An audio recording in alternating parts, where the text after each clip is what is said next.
Bonjour à tous et bienvenue dans Talk Show, l'émission où on essaye de tous vous rendre tous optimistes et confiants. Se lancer des défis personnels pour pouvoir se prouver qu'on est capable de faire, capable de réussir, capable d'y arriver, eh bien c'est parfois un besoin pour pouvoir avancer. Et le défi de nos invités du jour, eh bien c'est d'avoir gravi 4000 mètres d'altitude sur le dôme des Écrins. Bienvenue à Dorothée Berguet, infirmière en psychiatrie, mais pas que. Bonjour. Bonjour. Et bienvenue. On va découvrir dans un instant tout ce que tu fais. Et à côté de toi, eh bien, c'est Tiffany. Bonjour Tiffany. Bonjour. Tu as participé à cette grande aventure et tu vas tout nous raconter dans un instant. Et puis on a Stéphane, un de nos chroniqueurs, qui lui s'est lancé un autre défi de taille. Et bien, c'est de faire de la surf thérapie et aussi marcher, c'est bon pour la santé, c'est bon pour le moral, c'est bon pour revendiquer un droit. Et nous, avec notre équipe, eh bien,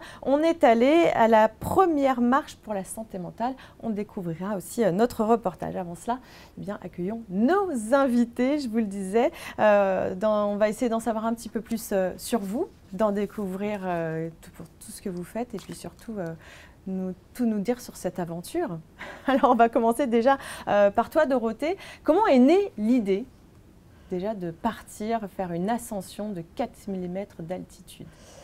Alors en fait ça faisait 23 ans que j'emmenais déjà mes patients.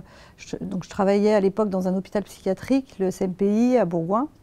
Et ça faisait 23 ans que j'emmenais régulièrement mes patients en montagne. Je les emmenais 2 fois par mois.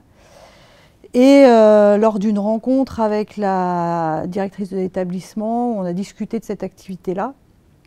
On a décidé ensemble de monter ce projet et d'aller un peu plus loin, de montrer ce projet qui avait plusieurs objectifs, qui était déjà d'amener 2 patients. Initialement, ils étaient 2 sur le chemin de la guérison en utilisant la montagne comme médiation thérapeutique.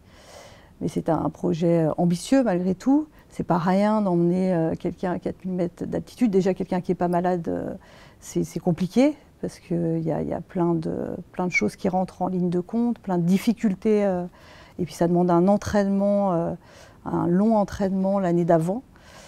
Donc voilà, c'était les accompagner grâce à la montagne. Et puis l'idée aussi, c'est de déstigmatiser la maladie psychique. Essayer de changer un peu le regard qu'on peut avoir sur les malades qui sont hospitalisés en psychiatrie, qui malheureusement sont souvent mal compris, ouais. Et prouver qu'ils peuvent eux aussi aller au bout de leurs rêves, aller dépasser leurs limites. Et voilà, et du coup c'était un projet vraiment important. Et prouver que la montagne peut être un soin très puissant en fait aussi. Alors tu es infirmière en psychiatrie, mais ouais. Tu es aussi guide en moyenne montagne, hein, voilà. C'est ça? C'est une passion déjà chez toi. Oui, c'est une passion depuis toujours. Bourgoin, on précise, hein, c'est dans pleine montagne. Alors, Bourgoin, non, c'est en Nord-Isère, hein, mais moi, j'habite pas à Bourgoin, j'avais pas mal de routes pour aller travailler. Moi, j'habite au pied du massif de la Chartreuse. Et oui, je pratique la montagne depuis toute petite, je suis guide de moyenne montagne. Et par conséquent, j'étais bien placée pour connaître les vertus de la montagne. Ouais. Pour moi, pour les personnes avec qui je vais en montagne. Et du coup, quand j'ai été jeune diplômée, que je suis arrivée sur mon premier poste en psychiatrie, j'ai tout de suite voulu l'intégrer dans les soins. Et c'est ce que j'ai fait progressivement. Ça s'est fait très progressivement parce qu'il y avait beaucoup de perplexité. Et puis c'est pas simple d'amener la montagne dans un hôpital, malgré tout. Ça demande des moyens, ça demande du temps, ça peut faire peur aussi. Ou les gens qui font pas de montagne peuvent effectivement être perplexes quant à l'utilité de ce sport-là. Et du coup, progressivement, vraiment petit à petit, ça a pu s'intégrer dans les soins et devenir régulier. Et c'est comme ça que j'ai pu emmener 2 fois par mois mes patients. C'était déjà un atelier montagne en fait, avant d'être... ça s'appelait activité rando. À savoir que c'était dans un hôpital psychiatrique, donc c'est des patients qui sont beaucoup hospitalisés sous contrainte. Donc c'était encore plus fort dans la mesure où on les sortait de l'hôpital et qu'ils se sentaient, du coup c'était énorme pour eux parce qu'ils se sentaient vraiment privilégiés de pouvoir sortir des murs de l'hôpital et découvrir la montagne parce que pour la majorité, ils n'étaient jamais allés en montagne. Et toi Tiffany, comment tu as eu connaissance de ce défi? Est-ce que tu as rencontré Dorothée à l'hôpital? Oui, j'ai rencontré Dorothée à l'hôpital. J'avais fait une sortie de montagne. Je ne sais plus combien, mais Ouais, plusieurs. j'avais Ouais. fait quelques sorties en montagne pendant mon hospitalisation. Et donc, du coup, bah, après, je suis sortie de l'hôpital. Après, j'y suis retournée à Pourcoing. Après, j'ai été transférée à Notre-Dame. Et, et Dorothée, ben, j'étais encore hospitalisée et j'allais sortir bientôt de Notre-Dame. Du coup, elle m'a appelé et du coup, j'ai tout de suite accepté. De faire cette ascension de Oui, 4000 mètres. voilà, Ça oui. t'a pas fait peur? Tu t'es dit quand même, c'est costaud 4000 mètres. Oui, ça fait peur, mais c'est vrai que j'étais un peu sportif. Je courais 4 heures par jour à cette époque. Donc, D'accord. mais ça faisait peur parce que là, c'était de l'altitude, quoi. J'avais le vertige, donc... Et comment sont choisis les patients qui ont justement fait cette aventure, ces 4000 mètres d'altitude? Alors, bah justement, effectivement, Tiffany, elle avait déjà fait des sorties avec moi, rando, dans le cadre de son hospitalisation. Et j'avais vu quand même qu'elle avait une bonne condition physique. Elle faisait du foot, effectivement, tu courais 4 fois par semaine. Enfin, du coup, je savais quand même qu'elle avait les bases, même si elle n'allait jamais en montagne au-delà des activités rando proposées par l'hôpital à l'époque. Et l'autre patient, Lionel, pareil, vous aviez à peu près le même âge. Oui, oui, Et oui. il était venu avec moi en activité rando, en sortie rando, et j'avais vu que c'était possible. Je pouvais pas, ça nécessitait quand même une condition physique au début du projet satisfaisante quand même. On pouvait pas. Donc voilà, et puis de sentir leur motivation, parce que c'était pas rien à nouveau. Hein. Il y a eu une grosse préparation avant, où je les emmenais une fois par semaine, quelle que soit la météo. C'est-à-dire que s'il pleuvait des trompes d'eau, on y allait, quoi. Ouais. Donc on s'est retrouvés dans des conditions extrêmes, sous la neige. Enfin, voilà, on a eu beau temps. On a eu de la chance parce qu'on a eu quand même la majeure partie des sorties, la majorité des Pas l'air sorties. d'accord, Tiffany. Oui. Il faisait beau quand même les 3 quarts du Oui, à temps. part Chamchot, à chaque fois. Ouais, Chamchod, on a eu beaucoup de neige. C'est le plus haut sommet de Chartreuse. Et en fait, il y a eu une progression. J'ai commencé par les sommets les plus modestes du massif. C'était essentiellement dans le massif de la Chartreuse. Et donc on y allait vraiment progressivement parce qu'à nouveau, ils étaient ni l'un ni l'autre habitués à la montagne. Et c'est même en termes de dextérité, d'équilibre, c'était pas forcément simple. Je vois la progression de Tiffany, c'est impressionnant, qui avait quand même beaucoup le vertige. Ah oui? Ouais. Et elle l'a encore, mais de façon bien. Et comment elle t'a bien moins. convaincue d'y aller? Je l'ai menacée. Non. Elle est violente. Ça, il faut pas le dire. Ah oui, tu l'as frappée, d'accord. Comment elle t'a convaincue? Elle a sorti les bons arguments, puis C'était quoi les bons arguments? bah, déjà que ça faisait du bien à la santé puis au moral. Et c'est vrai que quand je faisais les sorties, j'étais bien après.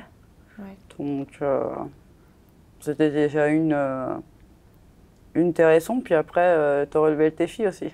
Ouais. Sacré défi quand même. Oui. Et quand tu disais que ça te faisait du bien, c'était quoi comme tu te sentais? C'était un bien-être, c'était un sentiment de liberté, c'était un sentiment d'apaisement. Après ces sorties-là, tu te sentais comment? D'apaisement, oui. Puis c'est vrai, tu as liberté aussi. Toi, tu as un traitement pour ta maladie psychique qui est quotidien. Ça se passe comment ton traitement? En fait, j'ai 2 traitements. Enfin, un maintenant, du coup.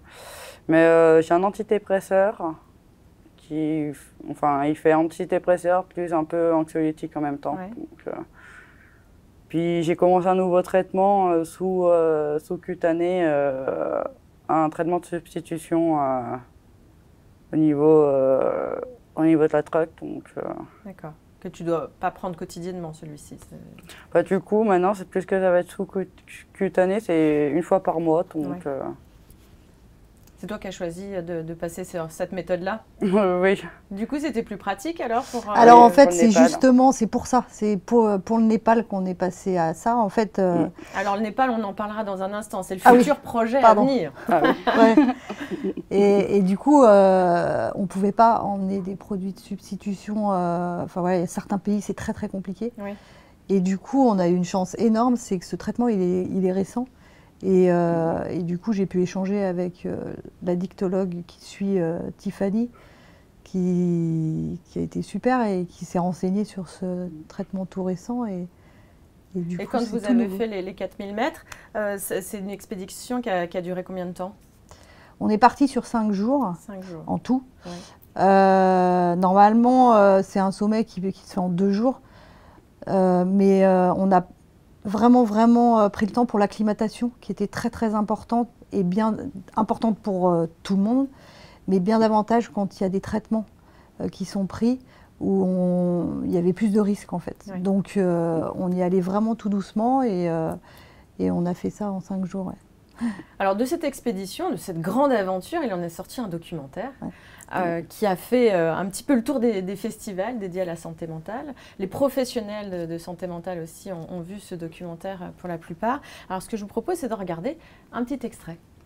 Ouais, moi, j'ai fait une dépression qui a duré 1 an. Ces personnes-là, c'est pas la double peine, c'est parfois même la triple peine. C'est-à-dire qu'au-delà de leur pathologie, elles sont aussi discriminées. Il y aura toujours des jugements, donc de toute façon, faut rester fort. Malgré qu'on a fait une dépression, faut continuer.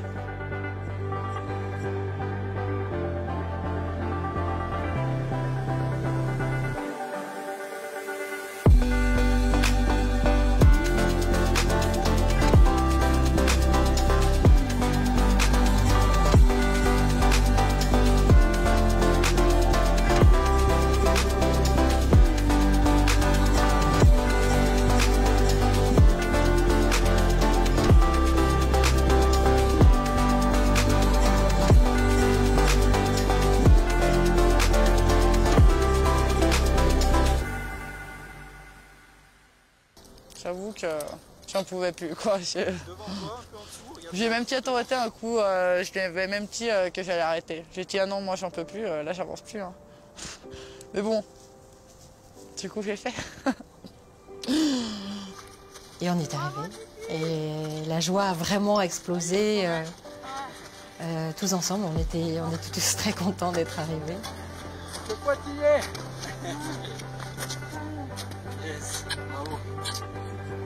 Bien battu, super. Bon effort. Personnellement, pour moi, après, je sais que maintenant, après tout ça, je sais que je pourrai pas retomber facilement, quoi. Faut parler. C'est le seul moyen de pas tomber,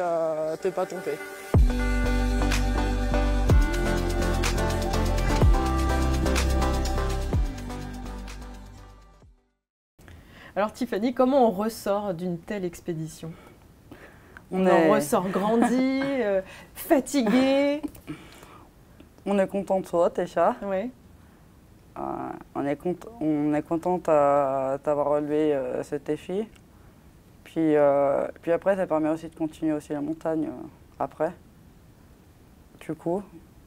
Et oui, on en ressort grandi, oui. On s'y on y est arrivé, quoi. Alors cette expédition, c'était en 2017, ça fait déjà 6 ans. Oui. Est-ce que tu y penses encore? Est-ce que tu as encore des images dans la tête? Oui, Oui. oui. C'est quoi qui t'a marqué le plus? On va dire toute l'expédition. Toute l'expédition? Oui. Tout t'a marqué?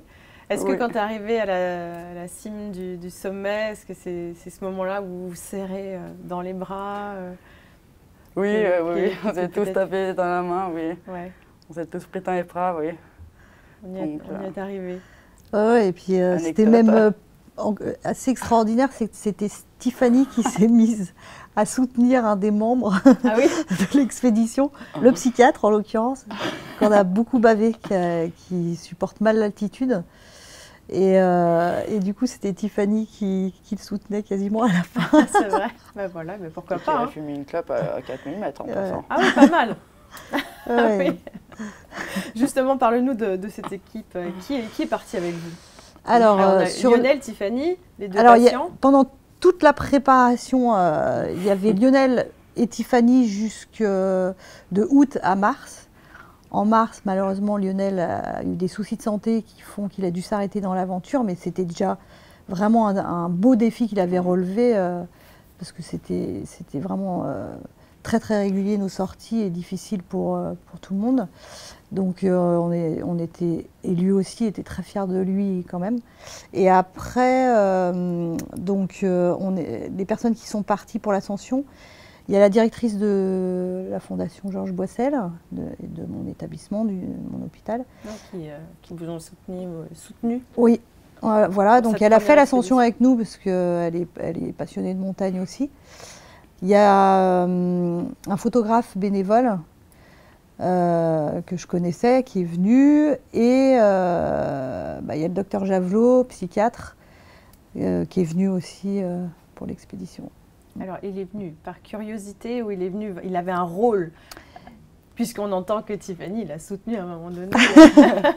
Non, il n'est pas venu par curiosité, d'autant qu'en fait, initialement, c'était un médecin de montagne qui devait venir et qui a eu un accident de ski, qui a été pris dans une avalanche. Et en gros, au pied levé, il a fallu que je trouve un autre médecin. Et donc, j'ai demandé à ce médecin-là, qui est un ami, en fait, de venir et qui m'avait bien prévenu en me disant, moi, à partir de 2005, je ne suis pas bien. Je lui ai dit, c'est pas grave, ça va passer quand même. Et il est venu, voilà, s'il y avait des problèmes médicaux qui nécessitaient la présence d'un médecin, il était c'est là. important que vous ayez un médecin avec vous. Là, c'était important sur cette ascension-là. Ouais. Ouais. Et un guide, évidemment. Et évidemment, un guide haute montagne, donc Cyril Cotas, qui est venu avec nous. Et moi, j'étais là en tant qu'infirmière et guide de moyenne montagne. Voilà, donc c'était une bonne équipe, ouais, on était nombreux pour accompagner notre star de la montagne. Tiffany, est-ce que tu as d'autres défis que tu te lances, que ce soit dans la vie quotidienne ou des défis de sportifs? Là, pour l'instant, j'ai un objectif, c'est déjà arriver à, peut-être plus tard, à prendre un van, acheter un van, puis voyager pour un peu visiter aussi les montagnes d'autres régions, voilà. Ouais. Si je peux aussi d'Europe. Donc, ça, c'est ton prochain défi personnel. oui. Et dans la vie quotidienne, est-ce qu'il y a des difficultés que tu as et pour lesquelles tu te lances justement des défis pour aller faire des courses, par exemple? Est-ce que c'est des petits défis comme ça quotidiens que tu as? Oui. Oui, de toute façon, après, en soi, c'est tout le temps un combat. De toute façon, c'est une lutte au quotidien, Oui. malgré tout. Les rechutes, c'est un risque, donc faut essayer de se donner tes objectifs pour essayer de s'en sortir des petits pas par petits pas. Oui. C'est un peu la symbolique finalement de la montagne, hein. C'est gravir les échelons, gravir les mètres par mètre Voilà, et arriver tout en haut. voilà, essayer au quotidien. Moi, je marche beaucoup, donc du coup, c'est beaucoup la marche que je me lance cet défi. Je marche souvent avec un ami, donc on fait des 16 km. Le plus qu'on est monté, c'était 20-22 km. Ouais. Donc ça a été défi aussi. C'est pas mal, hein? Ouais. Moi, je sais pas si je serais capable de marcher autant. Hein. Après, il faut y faire petit à petit. Oui. Il faut commencer par petit, 5 km, après augmenter petit à petit. Ou commencer par 2-3 km, monter petit à petit. Tout le monde peut y arriver? Je pense que oui. Avec un peu d'entraînement, puis essayer, oui, de se lancer des défis. Au départ, faire 1 km, après augmenter s'il faut à 2, 3, 4. Puis tout le monde est capable d'y arriver. Alors, on a Stéphane, l'un de nos journalistes, lui, il s'est lancé un autre défi. Il est allé dans le sud-ouest, sur un spot de surf pour faire de la surf-thérapie. Sacré défi que je vous propose de découvrir. Bienvenue à Biarritz, sur la plage de la Côte des Basques. Au-delà de cette carte postale, on va parler de santé mentale aujourd'hui grâce à une discipline pleine de métaphores et de sens. Vous l'avez compris, cette discipline, c'est le surf. Et on va vous expliquer pourquoi elle peut devenir aussi une thérapie.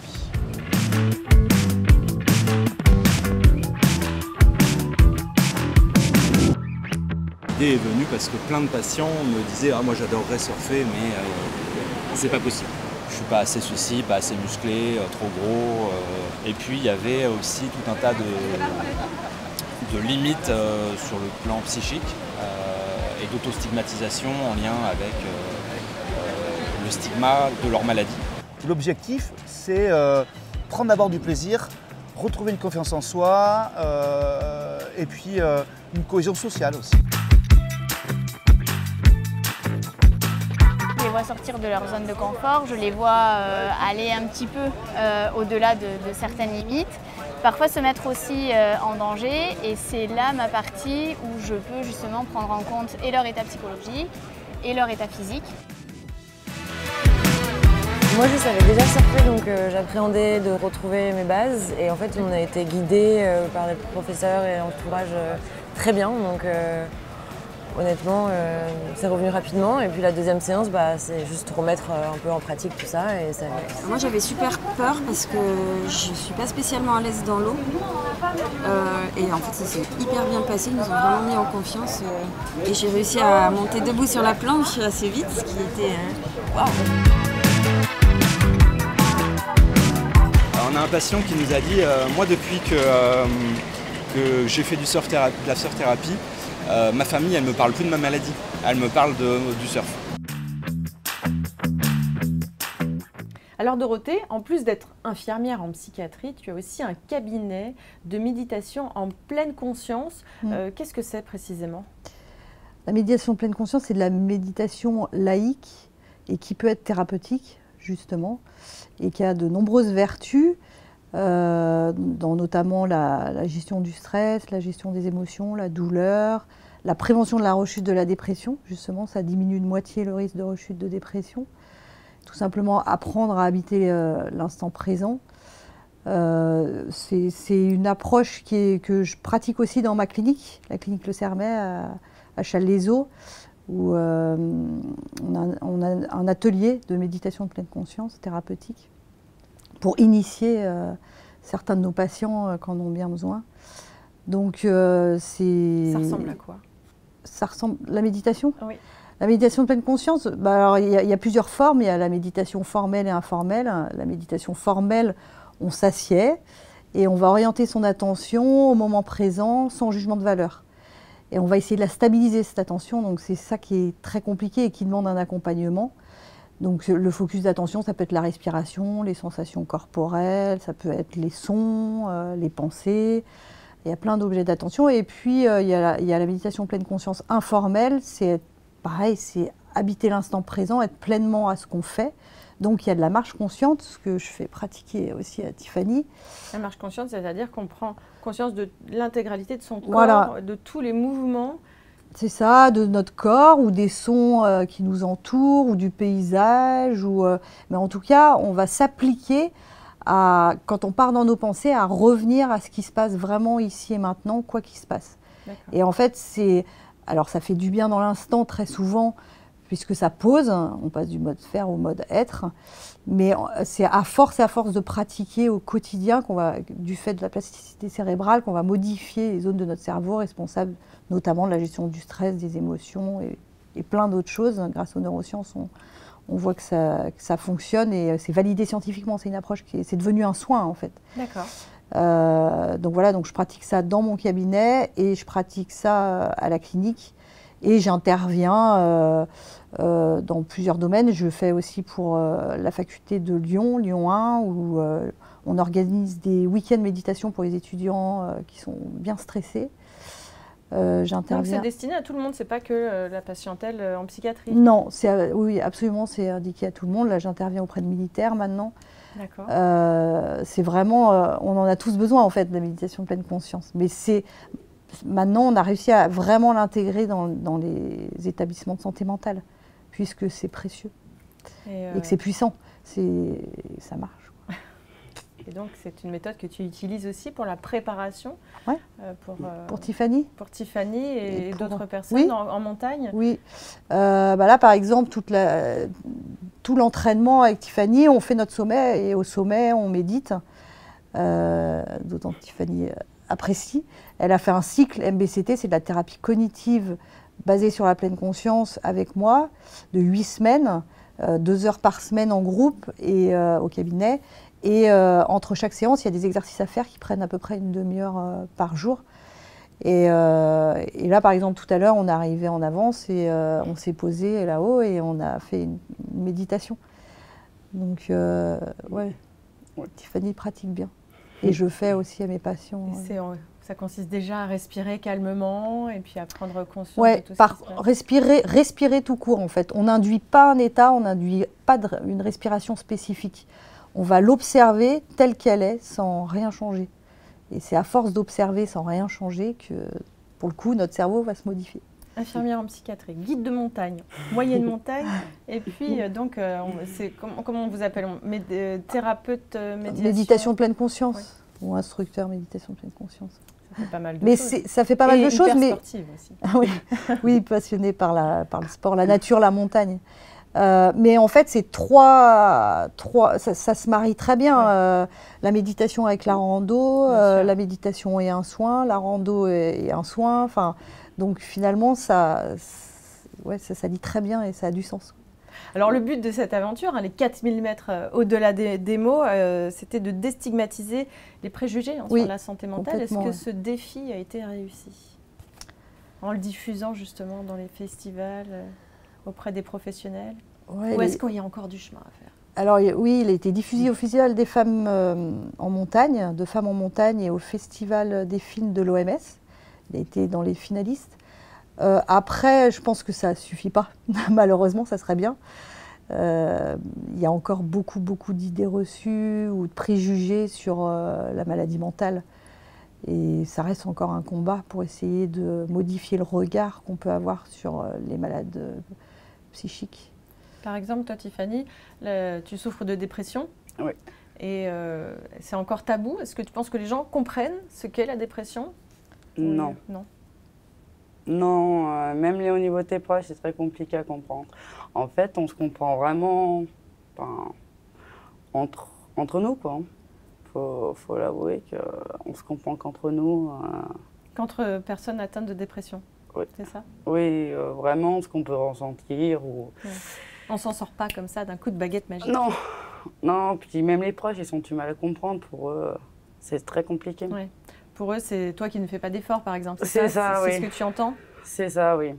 C'est blessant, toutes ces phrases indélicates? Oui, ils ne se rendent pas compte que ça reste encore un compas. Hein, et que c'est très dur encore au niveau de la dépression, c'est très dur encore à faire comprendre que c'est une maladie. Une maladie, un handicap invisible. Oui. Il y a encore du chemin alors pour lever les tabous. Énormément de chemin. Ouais. Oui. Malheureusement. Ouais. Malheureusement, ça.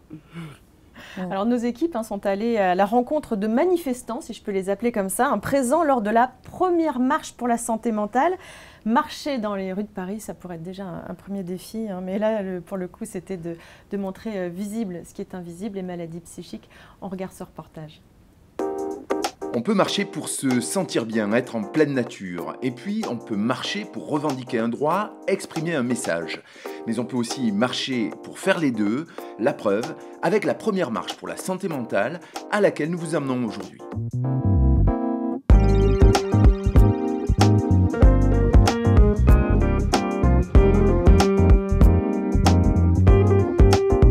Une marche festive et joyeuse, qu'on parle des troubles psychiques autrement que d'une façon absolument horrible dans la presse, et que du coup on oublie que derrière chaque trouble il y a une personne, et la plupart du temps c'est une personne en très grande souffrance. Là j'aurais envie de leur dire tout mon parcours, qui je suis, et qu'ils soient fiers d'avoir des gens comme moi dans leur pays, parce qu'au final on a été amené à être pris en charge, en tout cas dans mon cas très tôt, très jeune, et donc je me sens plus stabilisée que quelqu'un lambda qui n'est pas diagnostiqué de rien, mais qui n'a jamais pris soin de sa santé mentale.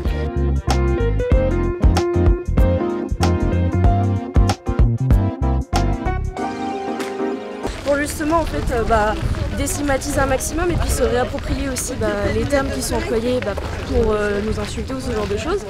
Et puis ça, Thérapie pour tous, c'est une thérapie remboursée et accessible à tous parce que c'est fondamental encore plus dans la période actuelle. Ouais, t'as vu, il y avait beaucoup de monde. Aujourd'hui, j'étais de la marche. Ça t'a fait plaisir, t'as le sourire. Oui, ça fait chaud Ça au fait du cœur. bien. Et ça me fait un frisson parce que c'est la première fois que je fais ça. Et l'idée, c'était symboliquement, on marche ensemble avec un objectif. Alors, on a commencé un petit peu à le dire tout à l'heure au début de l'émission. Quels sont les prochains projets, les prochains défis que vous allez relever? Vas-y, tu peux le dire, tu peux dire. Du coup, ça va être 5000 mètres au-delà de Témo sur ce coup. 5000 mètres, ça y est, on franchit le cap des 1000 mètres. Et où est-ce que ça va se passer? Au Népal. Au Népal. Au Népal, sur l'Annapurna. Voilà. C'est ça. Le Torong Pass précisément, qui est à 5004. 5004, Ouais. on rajoute On rajoute 400 mètres, on n'est plus à ça près finalement.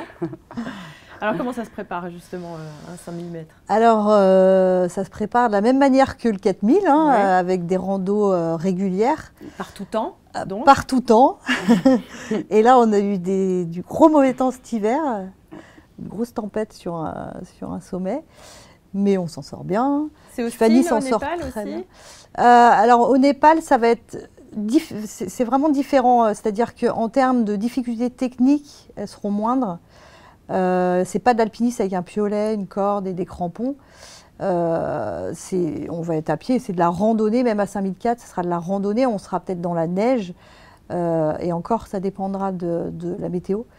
Mais ça sera plus facile techniquement. Donc ça ne nécessitera pas la présence d'un guide de haute montagne. Voilà. Néanmoins, il y aura un guide de haute montagne népalais, Bikram, qui avait fait un petit peu partie de l'aventure du 4000, puisque durant un entraînement avant l'ascension, on était allé à Chamonix. On était allé rencontrer Christine Janin, qui est la première femme française à avoir gravi l'Everest, qui avait bien coaché Tiffany, et qui est fondatrice et présidente de l'association À Chacun son Everest, qui est là, pour le coup, la marraine du projet. On a 2 marraines là pour le projet 5000 mètres au-delà des mots. On a Stéphanie Baudet, qui était déjà marraine pour 4000 mètres au-delà des mots, qui est une ancienne championne du monde d'escalade et écrivain. Et on a aussi Christine Janin, là, cette fois-ci, que Tiffany avait rencontré. Et je lui ai fait rencontrer Bikram, qui était à l'époque bénévole pour l'association À Chacun son Everest et qui nous avait accompagnés sur un entraînement d'alpinisme, puisqu'il est guide de haute montagne. Il vit au Népal, et donc là, on va le retrouver au Népal. Je lui ai demandé s'il était OK pour nous accompagner, puisque depuis le 1er avril, c'est obligatoire d'avoir un guide pour faire les treks au Népal, ce qui n'était pas le cas avant. Donc Bikram a bien voulu, donc c'est chouette, parce qu'il connaît Tiffany connaît, puis voilà, ça matche bien. Et là, est-ce qu'il y a eu besoin d'arguments, Tiffany, pour te convaincre de faire les 5000? Non. Non, là, c'est bon, tu y vas les yeux fermés finalement. Oui, c'est avec grand plaisir même de retrouver ces sensations. Oui. Puis le Népal, ça fait rêver quand même, l'Annapurna. Ouais. C'était le pays que je voulais aller avant le Covid. C'est vrai? Mais là, donc, ça va être un rêve alors, qui va se réaliser. Là, oui. Je voulais y aller avec mon frère, mais du coup, il y a eu le Covid qui est arrivé. Donc, on n'a pas pu réserver les billets d'avion. Et là, pareil, vous recommencez donc les entraînements. C'est combien de fois? C'est une fois par semaine? Non, là, on fait un petit peu moins. On fait à peu près 2-3 fois par mois, maximum. C'est un peu plus compliqué pour trouver le temps, pour que nos plannings se coïncident. Mais voilà, c'est quand même un entraînement régulier. C'est plus facile que la dernière fois, parce que Tiffany a atteint un niveau qui est vraiment très bon maintenant. Elle a énormément progressé à tout niveau. Hein. Donc c'est vraiment chouette, c'est vraiment des bons moments. Bientôt, Tiffany va devenir une père aidante. Ouais, c'est ça. Père aidante atelier montagne. Ça serait super. Ça te trotte dans la tête, ça, de devenir une père aidante? Alors, père aidante, la père aidante, c'est on n'a pas entendu parler, je pense. Non. Ah, c'est intéressant que je ne sache pas. C'est de devenir à ton tour coach en atelier montagne, par exemple, et de coacher des personnes en situation de handicap psychique, au même titre que toi, mais avec ton savoir expérientiel. Ça existe, ça s'appelle comme ça, maintenant, la père aidante, c'est même des médiateurs père aidants. J'y ai pas Ah, mais pensé. tu vois, oui, regarde, sur je savais pas. bdmt.tv, tu peux découvrir tout ça. On a parlé de père aidant. On regardera ensemble. Qu'est-ce qu'un père aidant? Oui, c'est intéressant. Peut-être que Oui. tu deviendras une père aidante. Oui, c'est vrai que c'est intéressant. On l'avait un peu Ouais. évoqué avec la directrice à l'époque. Ça vient de plus en plus en France. Hein, Ouais, ça se développe bien. ça se développe. Mais voilà. Donc voilà, il y a ces entraînements réguliers.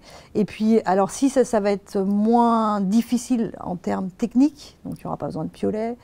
C'est un long trek quand même qui va durer 14 jours. Donc c'est ce qui fait la difficulté. L'altitude, évidemment, supporter l'altitude. Et voilà, et la météo. Si elle est mauvaise, mais elle devrait être bonne. Au Népal, il fait souvent beau. On va suivre ça de près, de très très près. Merci à toutes les deux d'être venues pour nous parler dans un premier temps de 4000 mètres au-delà des mots, mais maintenant de 5000 mètres au-delà des mots. Mais pour l'instant, il n'y a pas encore d'image parce que vous n'êtes pas encore partis. En revanche, si vous n'avez pas encore vu 4000 mètres au-delà des mots, eh bien, bdmt.tv eh bien, vous propose, il y a un lien qui va s'inscrire et qui vous permettra de regarder gratuitement ce documentaire et cette expédition. Merci Tiffany, merci beaucoup d'être venue de vos montagnes jusqu'ici à Paris. Merci Dorothée. Merci. Et puis nous, on se revoit très bientôt pour d'autres interviews dans Talk Show.